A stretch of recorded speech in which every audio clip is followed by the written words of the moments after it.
Hello and welcome to the program. It has been an amazing week, what with the event Reasons and Results being in full swing. Over 20 speakers, over 5 days, an amazing journey. Many of those speakers had been on the podcast, and one of them particularly, Frankie Fihn, was one of my very early guests. And I realised, like a lot of these early shows, they did not get much airspace at the time because it was a new podcast. And I thought, well, it's time to bring these shows out and re-release. Now, Frankie is an amazing guy. He's an entrepreneur. He's a traveller. This podcast might trigger you because it talks about taking ayahuasca. But that process that Frankie went through opened a completely new door in his life and revealed stuff to him, which is just amazing. He's since then become a shaman. And he works with people in a completely new space because of that experience. So it really is worth listening to. What is also for me, it's quite nostalgic because it's the original intro that I created for the show. So I like the new intro and I like the old intro. And so I guess it reconnects me with the feelings I had when I was making these shows.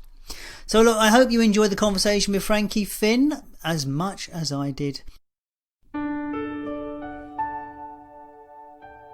Welcome to Life, Passion and Business.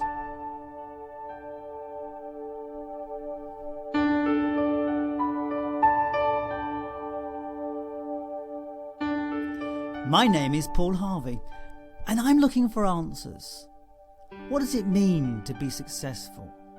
What does it mean to have a good, well-lived life?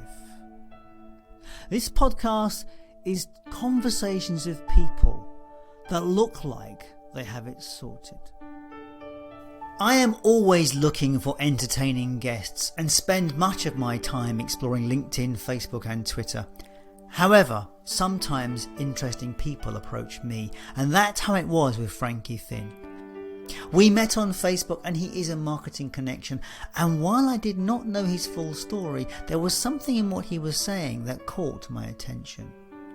Like many of my connections, he seems to have the ideal life of travel and exotic locations. I went straight into this recording without any preconceptions, and I have to say it may trigger you as it touches on the use of an illegal substance, ayahuasca. Full disclaimer here, as this is by no means an advocation of its use, however it is a fascinating story. Frankie Fihn is outwardly successful. He's a well-known speaker, entrepreneur, and by his description, a master of the mystical arts. He operates a coaching and consulting business for lawyers and builds creative marketing systems. It is a laptop lifestyle, allowing him to travel and experience the world with his partner. However, since his exploration of life through ayahuasca, he looks at the world through a different lens. He calls himself a shaman in his coaching and uses intuition and vibration to work with people on different levels. The entrepreneurial life is often held up like a chalice, and in reality it is difficult. Frankie helps his clients express and release fears, frustrations and self-sabotage. He helps them bring more colour, vibrancy and meaningful connections to their lives, while all the time increasing their business and personal freedom. It was a great conversation. As you will hear, Frankie had a real perspective on the big questions of success, passion and the meaning of life. I hope you enjoyed the conversation with Frankie Fihn. Welcome to Life, Passion and Business. My name is Paul Harvey and today my guest is Frankie Fihn. And Frankie is a Facebook connection. He approached me and said he has a story to tell. So as you know, Life, Passion and Business is all about how people bring those qualities into their life and everyday life. And so Frankie, enlighten us, tell us, how did you get to where you are today? Well, Paul, I did promise you a crazy story, so I think I might have the craziest story of all time. I know that's kind of sounds pretty bold, but at least it's one of those stories that I feel like if I hadn't lived through it, I wouldn't have necessarily believed it myself. But my spiritual journey was pretty normal till I was about, I would say, 27 years old in business and so forth. And, you know, I don't think I was really thinking about anything really long term. It was just about, you know, how to make a buck and survive. And it was very, very short term thinking. And I remember at that time I was really deep into the conspiracy world, and I came across something that is kind of, for many people, really hit critical mass, but back then it was quite new, which is all this stuff around ayahuasca. And it was a really, really Hmm. interesting thing about me because every time I would read it, I would read stories of people who tried it and had near death experiences. Sometimes they would have blindness restored or lifelong depression cured from drinking it once. Cancer cured was one of those things. Sorry, what is this? What is ayahuasca? So for those who've never heard of it, it's depending on who you listen to. According to Western medicine, it's considered the world's most powerful hallucinogenic drug, and in South America, it's basically just known as a healing plant medicine that they've used for thousands of years. And so I don't think really for my Just is it a controlled substance in the UK and in other yes, it places? is, and specifically in Brazil, Ecuador, and Peru, it's like it's very legal. So there's a whole tourism business based on that. What it actually is it synthesizes within you a chemical called DMT, which is basically what your body experiences during an actual near-death experiences, or when you have really, really deep REM sleep. Um, that's what you're experiencing. So it gives you like a full-on kind of visionary experience like that. Does that make sense? Yes, it does. I This is going to be very much out there for my probably my listeners. So let's Yeah, and explore this. it's definitely it was out there for me as well, especially Paul, because at the time I grew up two alcoholic parents. So I was very like anti-drugs. It just wasn't something that would ever have been on my radar, but it was like it was so interesting the experiences that people described as part of it. And I remember deciding, okay, before I die, I wanted to try this thing just one time to see what it was like. And I didn't really think anything of it. So it was actually almost a full year later, and I was busy running an SEO agency of all things, doing something as far Hmm. away from that as humanly possible. And I decided one day I was going to try it. I had read so many stories and it was so intriguing that it really just caught my attention. And I ended up drinking it 6 times over 2 years.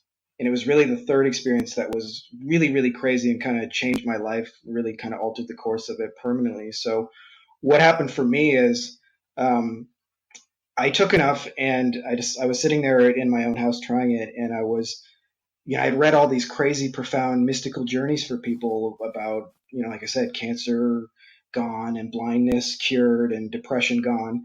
And to be honest, being very candid with you, all I experienced was I was just hallucinating my ass off and I felt really stoned, but I didn't feel like anything profound was happening. And I remember asking, like, where's my crazy healing? And it's kind of funny in hindsight when the universe answers, but it answers in a way you don't expect, so you don't really hear the answer. At least that's what it was for me. Is all of a Hmm. sudden it was as if it physically took over my body. My right arm went straight up in the air and then it lunged down and it grabbed this Kleenex box off the ground and held it about an inch from my face. And I remember being totally freaked out and I used my other free hand to push it away and I was like, whatever that was, don't ever do that again. And what happened was I asked the same question again. Where's my crazy healing experience? And this happened to me again. My right arm went up, uh, pulled this Kleenex box an inch from my face, and it was really, really bizarre at the time. And I remember it happened 5 times in a row. And on the fifth time, I finally remember saying out loud, "All right, I'll look at it. What are you trying to show me?" And as I saw this Kleenex box, it said on it the words of dreams and inspirations, and they started to Hmm. glimmer and become three-dimensional. And that was like physically printed on the Kleenex box, but it started to like almost float out of it, and it like floated into me. And as I saw the words kind of go into me, I literally became inspired. And so I sat staring at this Kleenex box, and of course, if I was, you know, out in public, I surely would have been arrested at that moment. So I wouldn't recommend Hmm. anybody do that. But what ended up happening is I just saw like worlds and universes in my Kleenex box and felt completely inspired. And in the bottom left of the Kleenex box, there was this blue butterfly printed on it. And it wasn't really particularly significant at the time, but I sobered up and the next day came by and normal life set back in. And I started experiencing a synchronicity where I saw this blue butterfly symbol and it would come to me 10 to 15 times a day, every day for 2 years without fail in a million different forms to the point where it was so far beyond coincidence for what my experience was going on. It was just like this reoccurring same sign. So, like, to give you a few examples, I remember I was with my girlfriend. We were at the grocery store. She said, "Hey, can you grab a vegetable tray?" So I grabbed this vegetable tray, threw it in the cart, and it had, when I got it home, the cart itself, the veggie tray, was a blue butterfly, and in each wing they put a different kind of vegetable. But I had managed to Oh grab it wow. and buy it without even noticing. Somebody said, well, if you're interested in these substances and you want to learn more, you should listen to this speaker named Terence McKenna. So I kind of reluctantly went on YouTube, pulled up a video of his, and he was standing there giving a speech, living a blue butterfly or wearing a blue butterfly t-shirt. Remember, somebody asked me to look up a book on Amazon, and right next to it was a recommendation for a book about life after death or something like that. And the cover had a blue butterfly, and even like there were some really weird ones, to be honest with you, Paul, being probably a little too much information. But even in pornography, I was kind of in that world at that time, and I remember I'd be watching, and a girl would bend over, and she'd have a blue butterfly tramp stamp on her. So like there was just nowhere it didn't find me. But the most interesting one was It sounds to sound a bit like the Matrix, isn't it? Really. it really was stuff. Certainly from my experiential point of view, it was just really bizarre, and I didn't know what it meant at the time, and it, like, it felt like it was leading me somewhere, but I didn't know that for certain. So what actually ended up happening to me, which is the most synchronistic of it all, is my girlfriend one time at the time she came home, she brought home this video game called Zelda, and it was one of these games that I really geeked out on as a kid, but I hadn't played it in 20 years. And she said, "There's a new one. I knew you loved this as a kid, so I got it for you." And it's a normal kind of like medieval game where you rescue the princess and save her from dragons kind of Mm-hmm. thing. Quite nerdy. But in the middle of the game, I would see these blue butterflies floating in a circle in the middle of the meadows and the fields, and I just thought, here we go, more blue butterflies. Um, so when I finally, uh, you get like 4 hours in the game and you finally meet the princess, what happens is you get knocked out and you wake up in the middle of the game with a spirit over top of you, and it just says, "Hey, you need to come right now." And so you follow the spirit and you end up in this weird temple that you couldn't have previously reached in the game. And the spirit teaches you this healing song. And in the game then says, go play it where the blue butterflies gather. So suddenly Uh-huh. within the game, you have this song. And when you go play the song at the blue butterflies, what would happen is either these stones pop out of the ground and give you some kind of ancient wisdom, or the game heals your physical character. So it gives you all this healing energy. Or what actually happened to me is you physically leave your body and go into these sort of alternate realities, and then come back with the experiences of them and like bring them to the back to the real world. And so that's what had ended up happening for me for 2 years. And then I finally drank it the last time I drank it on my own. And what happened was I had a vision within it that I saw this giant blue butterfly that was made of like millions of other tiny blue butterflies. And it was just that at that point I'd seen the same symbol so many times that it reached critical mass that I decided just to Google it. So I Googled blue butterfly ayahuasca just to see what would come up if anybody else had ever experienced it. And there was just one thing. There was a retreat in Peru called Blue Morpho Tours that was an ayahuasca retreat. And um, so I went through, and one day I just decided to reach out to them, and I had been doing all this marketing work, and I said, "Hey, would you guys be interested in marketing work? And I'll be, just all I want to do is to be able to come down and partake in these kind of experiences." Yeah. And so what unbeknownst to me, the actual master shaman who owns Blue Morpho Tours at the time, he had been doing his own little kind of energetic ceremony work, whatever you want to call it. The labels aren't important. But in the ceremony, he said, "Spirits, bring me a marketing person." And I literally showed up 48 hours later and said, "Hey, can I be your marketing guy? I just Oh. want to be able to come down." And so all this kind of synchronistically manifested. And I went down there December 21st or 2012 when the whole world was supposed to end. And I had my first sort of near death afterlife sort of experience. And like you, it really shifted my perspective to start asking the bigger questions. And business became less about, like, literally overnight. It was, one day, how can I make a buck? How can I get through to, like, what kind of difference am I making on the planet? Who am I showing up with? Who do I really want to help? Who am I meant to serve? What kind of difference am I meant to make? Why am I doing what I'm doing? Why am I doing this for other people? What do they want? And it created this new reality that involves so much of a bigger, wider perspective than I had before that. But I think that's a pretty crazy story. You got to admit it's at least pretty good, don't you think? So, where does this lead you? So, where are you now? Because obviously, prior to this, you were running an SEO agency, and obviously, you're a marketer like myself. So, where's it? Where obviously, you've had this Yeah, experience. I mean, what it led me to realize was that for me, business was always like an iterative process where, like, a lot of people talk about their big wins. They made a bunch of money 1 month. But what I found is that there's more variables than most people realize, in the sense of, like, do you actually enjoy what you're doing? Is this who the people you really want to help? Does this inspire you on a day-to-day basis? And what I found is that if you don't really resolve those questions, eventually it will create like some sort of block in your life. And so for me, how that's really kind of presented itself is really, like, my girlfriend and I, we travel the world. We work with the kind of businesses really that are most like us, because we find that's where we have the biggest impact to be able to help people. That's, coaches, consultants, agency owners, those kind of people. And that just evolved out of, we are one ourselves. So it's like um, we enjoyed working with the people that we're most like. And, like, for example, Paul, you mentioned to me on the show that you're all about passion and those deeper questions, and having lost it and got it back again. And that really just kind of struck a chord with me, because what it's led to today is really valuing, I think the most important thing in any business is the real relationships that are behind it, and not just the dollars and cents that come in. And so that's the biggest thing I find is we're actually, one of the things, like, the goals we're working at right now is to build 10,000 real, close, personal, loving relationships. And I set that goal because every time I found that I met like an amazing entrepreneur, it just inspired me and lit me up, and I just was amazed at the things they would do.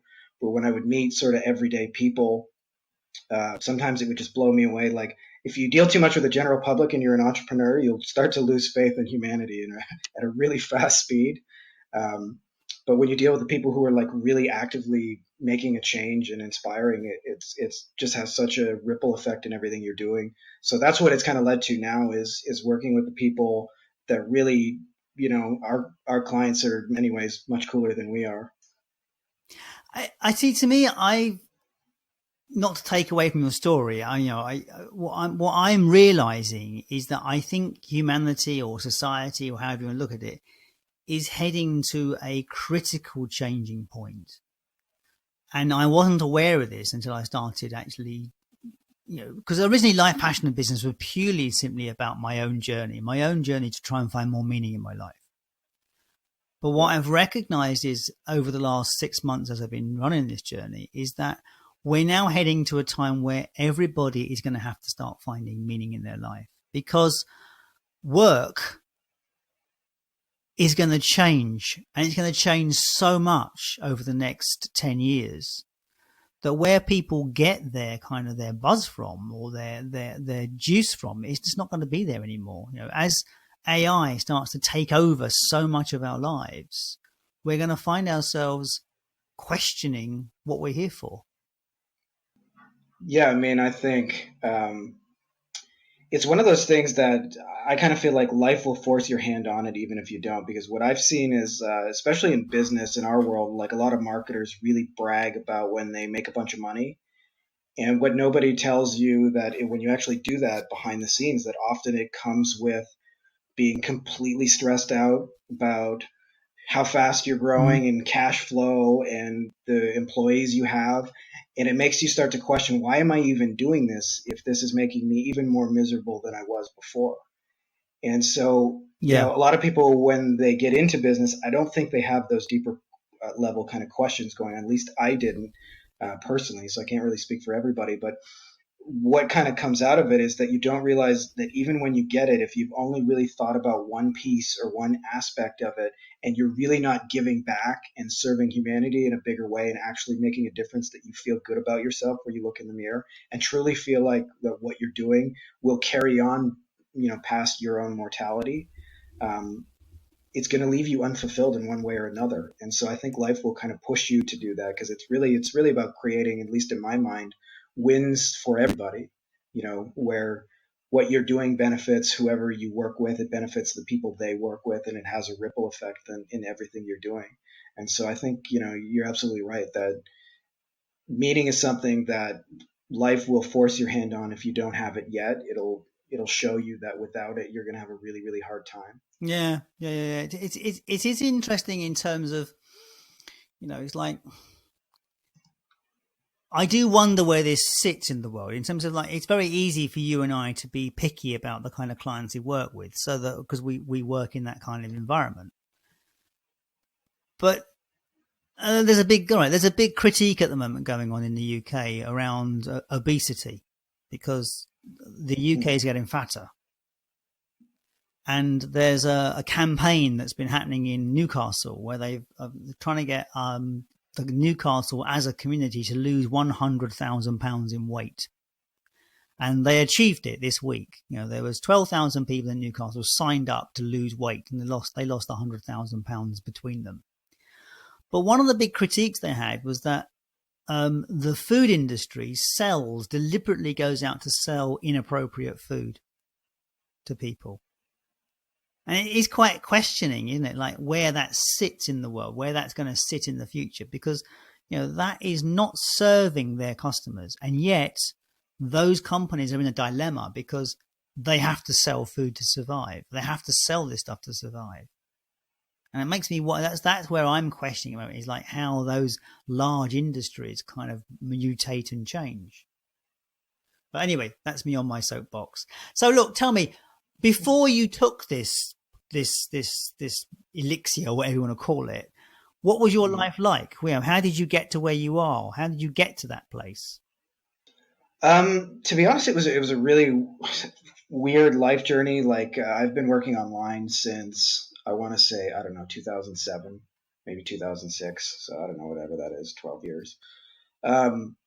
And when I first got into it, it wasn't like I woke up one day and said, what I really want to do is work on the internet and change people's lives and make a difference in the world. Quite the opposite. It was more like the city I grew up in, which is Windsor, Ontario, Canada, is largely dependent on car companies, Ford, General Motors, Chrysler. And right about then, I had been trained in school to be an engineer. And the economy just started to really tank. And not only were companies not hiring, but they were laying off people by the tens of thousands at that point. And so I woke up without really any way to, even be able to make a living. And it was funny because I had a friend who did real estate, and he called me up on the phone one day and he said, I wrote a real estate course on the internet, or we're going to sell it on the internet. And I remember thinking, I was like, this is your course. You're going to sell it. And he said, well, yeah, but you're really good with computers, so you'll figure it out. And I said, well, I don't know how to make a website or anything like that. And he's like, yeah, but you can figure it out.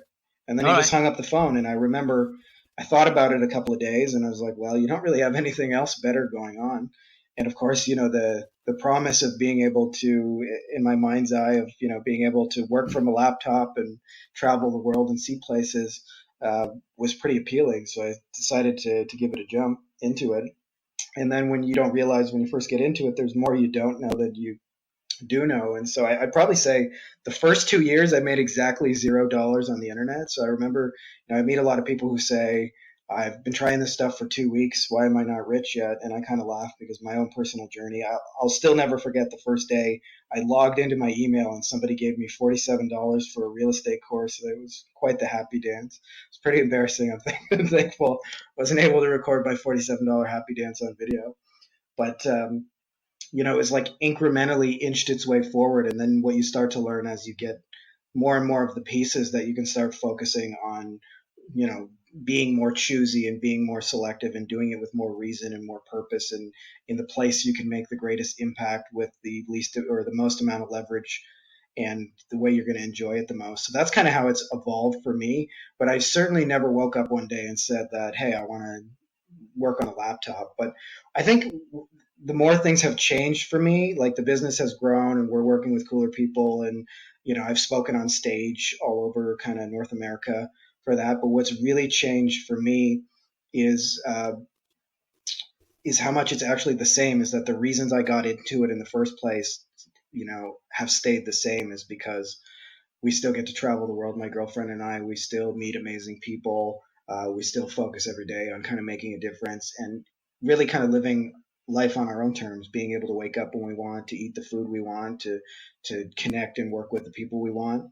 And so those, I think, are the real reasons people get into the laptop lifestyle, not to try and become instant millionaires.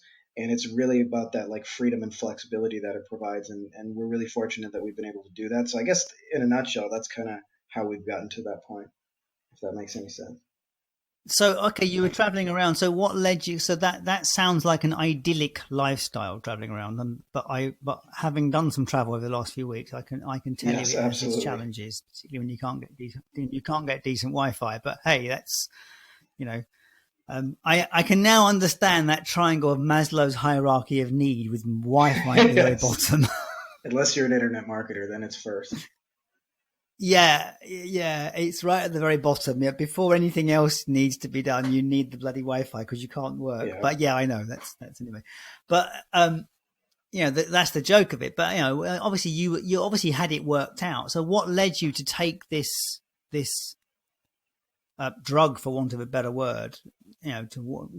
Why? I mean, it's one of those things that, somebody once told me that the main side effect of drinking ayahuasca is that you'll never be able to stop talking about ayahuasca for the rest of your life.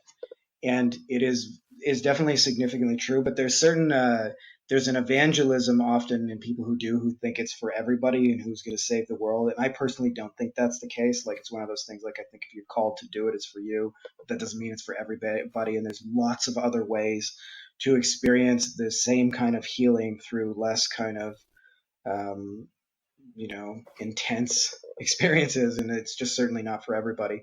But when Well, of course, you're shortcutting, aren't you? Because I mean, the way to get to this is meditation and breath work, and I have heard of people reaching these kind of places, but it takes effort and work. And ayahuasca shortcuts that, I'm Yeah, guessing.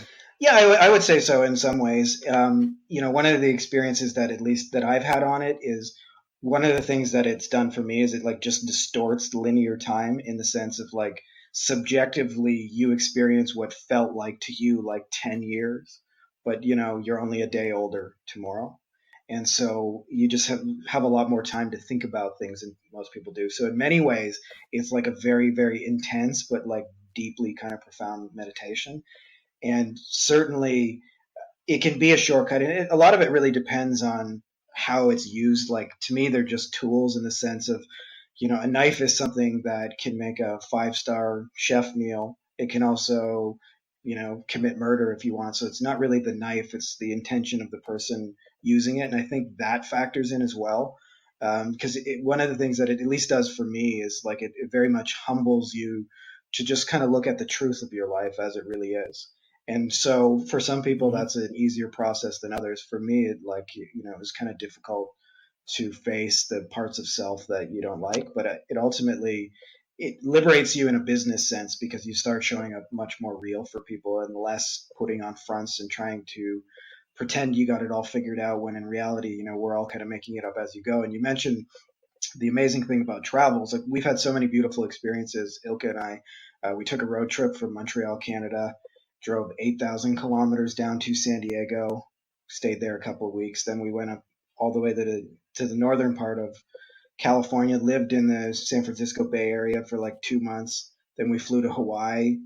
We left just after a volcano or just before a volcano erupted, which was pretty good timing. Went to Thailand for a month. We had some pit stops in China and Russia, and now we're in Spain we're having this interview right now in the Canary Islands. I see the ocean just 50, 100 feet out the window. Um, and all that sounds really nice, but there's lots and lots of little challenges that come with it, including uh, we were riding motorcycles in Thailand, and we drove all the way up a mountain in a national park, 3 hours on a motorcycle, and then ran out of gas in the middle of nowhere.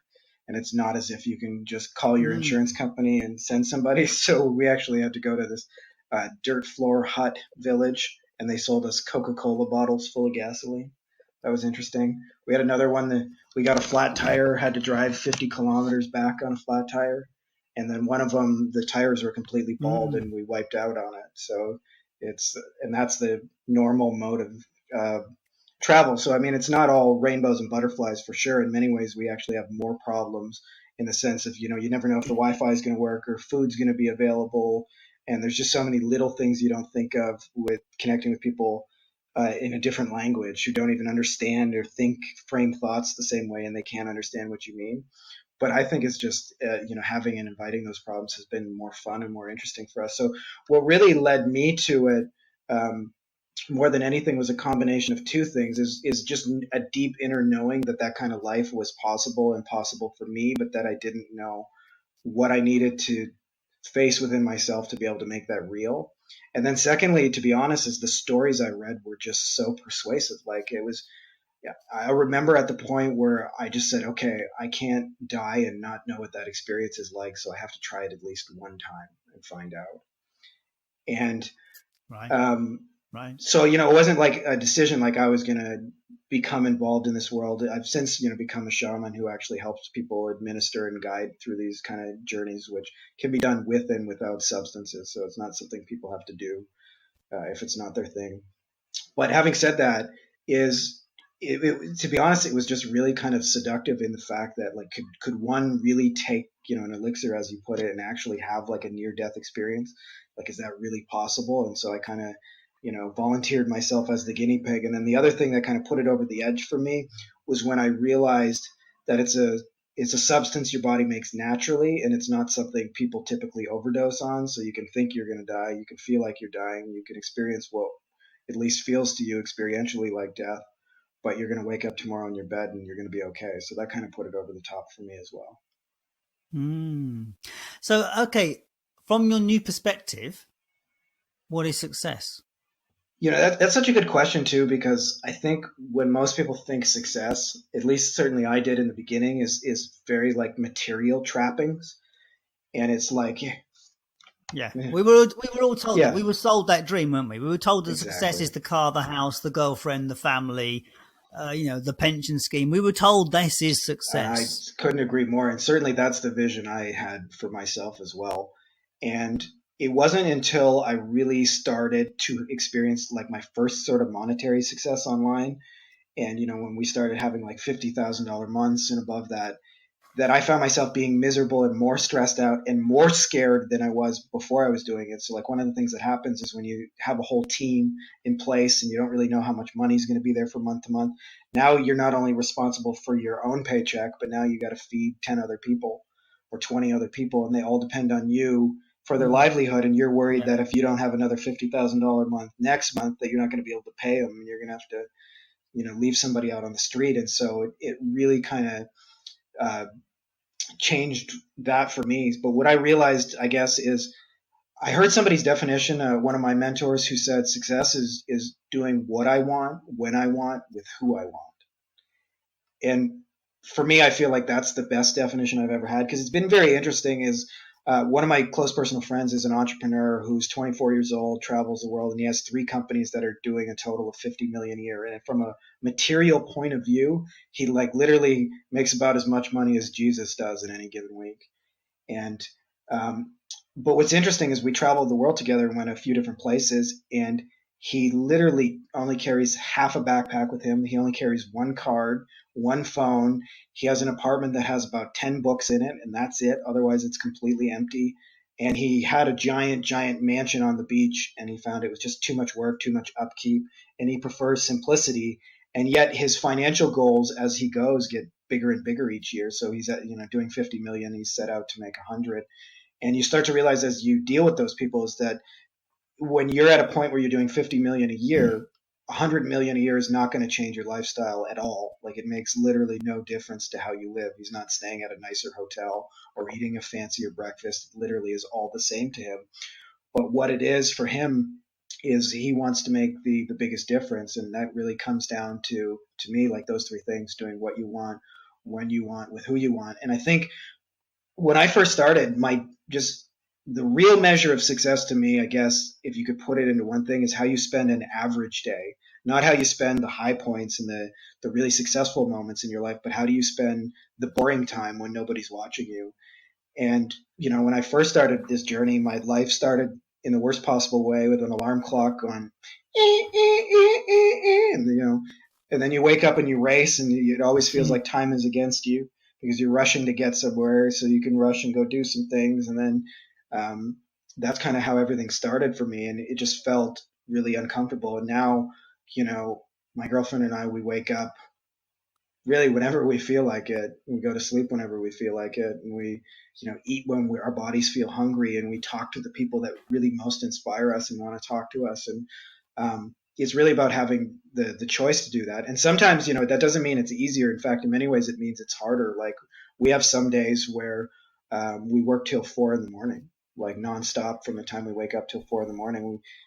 Certainly not every day is like that, but we do it because we choose to and because it like fits into the kind of our deeper mission. But it's really about having, to me, the choice and the Yeah. freedom. And if you have that on an average typical day and you're doing what you want with who you want, um, when you want, then I feel like that to me is the true definition of success. Now, if you can do that and be happy, I find that almost always that involves having real meaningful relationships and connecting with people and deeper level stuff. But to me, the biggest indicator of whether somebody is successful or not is how they spend an average day, their typical kind of boring day.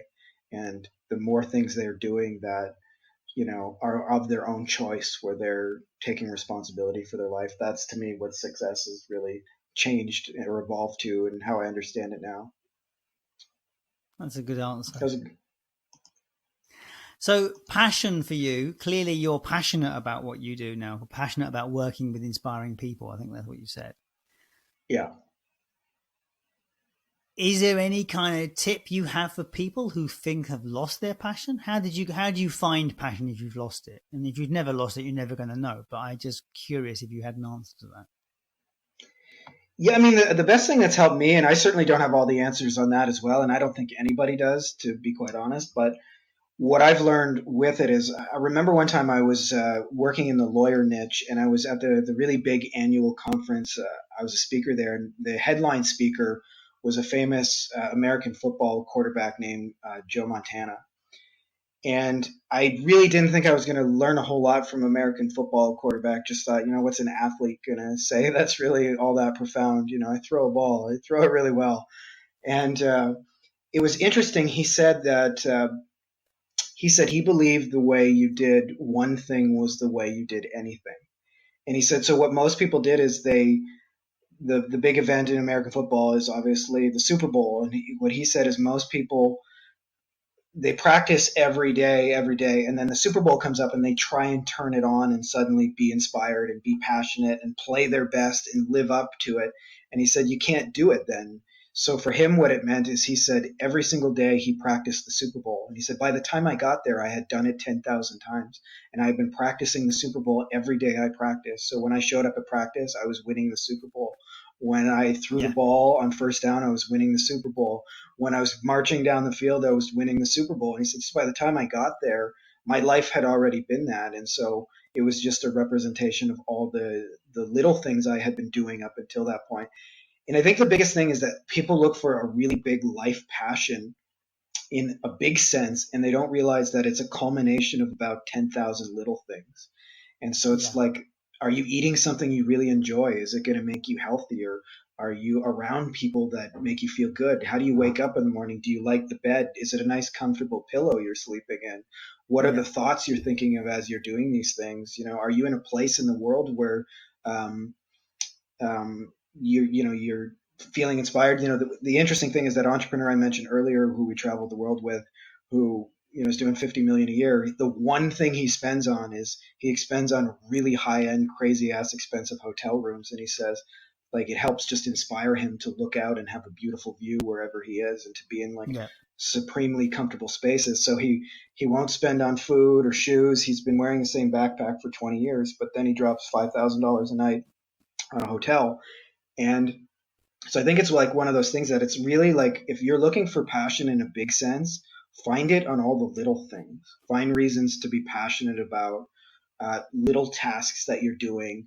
Or, here's a simple tip that we do all the time is we just put nice music on in the background when we're playing. I had a really awesome friend of mine. I called him one time on Skype, and as he was talking, he just had this beautiful piano music in the background.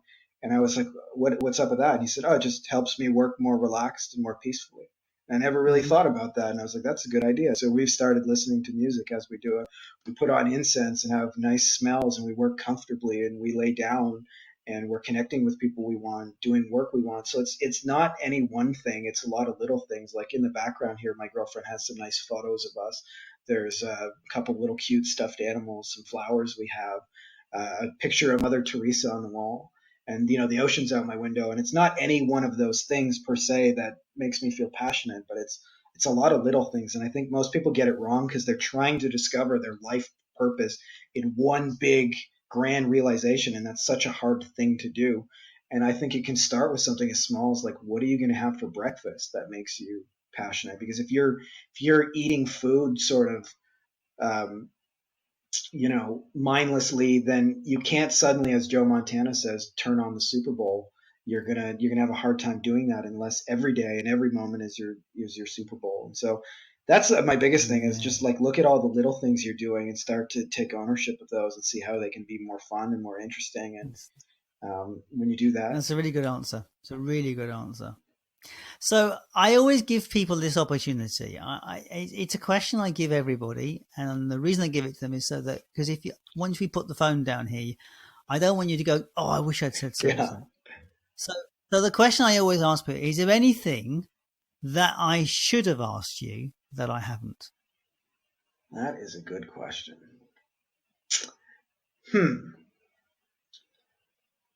I would. And you can say, "No, I'm fine," if you want to, but it's an open question. It's an open thing for you to say, like, "Well, yeah, this is what I want to say about this," or about anything. Well, I think the biggest thing is, because you're so about passion, is the one thing I kind of would like to talk about, if it's okay with you, is just I think it's important for people to have whatever their mission or their purpose is, their passion is actually written out in a documented way where they can see it and remind themselves of it. Because it's like anything else. It's not one of those things you suddenly realize and experience all at once. It's like reminding yourself again and again in a lot of the little ways. So the thing I wrote for myself, and this is, not something I had in a grand realization. It was really just every time somebody else had inspired me, I wrote it down and put it together in one sort of mission statement for myself, which is, my mission is to inspire people to live their highest purpose, to raise consciousness, to live their dreams, to uplift humanity's consciousness through business, to do that in a way of absolute joy, with humor, love, expressing all of our God-given gifts, to serve all creations, and to leave this world a better place than I found it, for animals, plants, and people too. Now, I think that's pretty cool, but that's one of those things that it's taking little pieces of things I've heard over the last year. So it's taken me a year to be able to write it in, one little sentence. So it's not as if I did it all at once. But I think just having a written reminder of who you are and what you're about and what you stand for and what your principles is one of those that I feel like most people don't put that into their business. And then what they find is experiences like I had, where you have a really good month and you're more stressed out than you were before you had it. Yeah, absolutely. Absolutely. So tell me, for you, what is the meaning of life? Because let's put it this way, we're born, we have a childhood, we eat, we drink, we go through teenage years, we have sex, we have families, we find a life partner, we do all these things, we run businesses, we earn money, and we do this stuff. But why? What's it all for? See, that's one of those things I think it has an easy answer in understanding, but in actual practice is where the difficulty comes. This is just my personal belief, not trying to persuade or convince anybody, but what I found is the meaning of life, as I've come to understand it, is literally for the experience of life itself. And I think a lot of people get hung up in sort of religious beliefs where they believe what they're working towards is some, after a heaven or whatever have you. And instead they put off living today because they, believe that they're going to be rewarded with a better tomorrow. And what I think is it's really about is living the highest version of you that you can express today.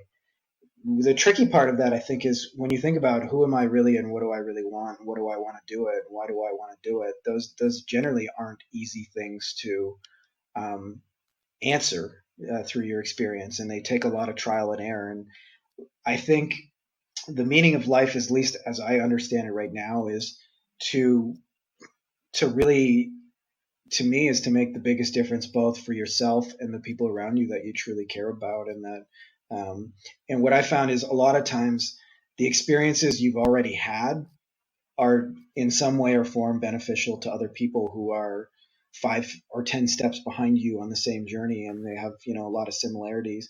And so, like, for example, one of the things that we recently did is we have a live event, and it was open to people who own agencies, and I hadn't really thought about it, but 3 of the people who came in this like really high end kind of intimate mastermind had ran SEO agencies, and having did that for 7 years, I had a lot of useful insights for them, and I didn't really have to prepare or think about it because it was just something I had done. And I had no longer really liked that business, and I got out of it, but I never really thought that there's other people that want to get where I used to be. And so it was really, really helpful. So I think the meaning of life as I understand it right now is really to share your best and most valuable experiences with people so that it really benefits everybody, including yourself. And I think that's the most joyous and purposeful way that one can live life. But the nuances, of course, is that everybody wants something different. We've all had a little bit different experiences, and who we're meant to help and connect with is all a little bit different. And how we relate to that and figure it out is obviously a challenge. So to me, it's like it's simple, but it's not simple at the same time. It's very simple in just what do you want to experience and why. But expressing that is a lifetime of learning, I think. You've been working hard on this, I can tell. Yeah, I've been thinking about it for a long time. So, Frankie, if people want to get in touch with you, how would they do so? Well, Paul, I think it's really cool. I love these philosophical discussions with you. So first, before I answer that, I would love to interview you if you're down for it, and just share kind of your life's purpose, because you've got a really deep story as well. Yeah, that'd be fine. I'd love to be interviewed. I'm always up for that. Okay, perfect. Best way is I'm active on Facebook a lot right now. Frankie Fihn. Last name is spelled Fihn. It's an unusual spelling, but again, Fihn. And if you're interested in just, talking, that's cool too. If you want to know some business things, what we're kind of offering right now is, it's taken me a long time to realize all the really important things about business, both the systems to bring you people as well as the kind of deeper level questions about you and what you really want. So we've organized all this into a checklist so that anybody who just wants to really build a big business that not only is consistent, reliable, and predictable and brings you kind of money for you and your family, but also does it in a way where you're feeling like you're uplifting and you're expressing your purpose and connecting with the people that you really want to. If that's something you're interested in, if you're a coach, consultant, agency owner, expert, particularly because that's what we've done for so many years, then Frankie Fihn on Facebook, that's the best way. And, we don't do it through websites and things, because I always loved the relationships and the people behind them. So connect with me and we'll get you whatever you need. So that's the best way to reach me. Fantastic. So we'll have those links on the podcast page for everybody who wants to, if anybody wants to connect with you. So Frankie, thank you so much for taking the time to speak to me this afternoon, evening. It's been a joy to talk to you. And I'm sure we will speak again, and particularly if I'm going to be interviewed by you. Yes, sir. I'm actually really looking forward to that, because you have a lot of deep insights from having done your kind of work, and I'm sure you have some very, very unique perspectives on that. Well, I don't know, but we'll see. We'll see what happens. Anyway, thanks so much. Yeah. And as I said, I'm sure we'll speak again. Take care, Paul. May the force be with you. Thank you. That was Life, Passion and Business with Paul Harvey and my guest, Frankie Fihn. And as with all my guests, you can find their contact details on the website lifepassionandbusiness.com underneath the relevant podcast. You will have heard on the program, on the show, that Frankie has invited me onto his program. I will keep you posted. The next podcast on Life, Passion and Business will be a co-hosted show with Lisa Avery, and the topic of conversation for this week is work and vocation. I hope you find time to catch it. All the best, and thanks for listening. That interview was recorded in May 2018, so not long after the podcast actually started. It was really fascinating to go back and re-listen to it, and I hope you enjoyed it as much as I did. So as you would have heard in the intro, the Reasons and Results event is over. If you'd like access to those recordings, please check out the Life, Passion, Business page, or check out the show notes above for the links for those recordings. That's it for me. I will be back with a Sunday reflection. All the best.